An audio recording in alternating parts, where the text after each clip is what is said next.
Štafetové preteky v prírode. Deti. Zahrajme si spolu hru a urobme si výlet do prírody zábavnejším. Poďme na to. Zahráme si štafetové preteky. Najprv sa porozprávame o bezpečnosti. Dospelí vonku pripravia pretekársku dráhu. Skontrolujú bezpečnosť trate a označia ju. Dospelí môžu tiež dohliadať na náročné stanovištia alebo kontrolovať splnenie úlohy na rôznych stanovištiach na trati. Na trasu môžeme pridať aj niektoré prekážky, napríklad skok cez spadnutý strom, preplávanie malej rieky, zbieranie daného počtu kvetov na lúke. Po splnení týchto úloh nasleduje beh späť. Každé družstvo bude potrebovať jeden predmet, štafetu, ktorú odovzdáva jeden súťažiaci člen druhému.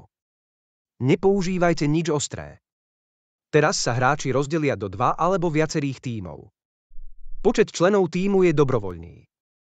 Každý člen tímu musí prebehnúť trasu a po splnení trasy a úloh na nej sa vrátiť na východiskovú pozíciu.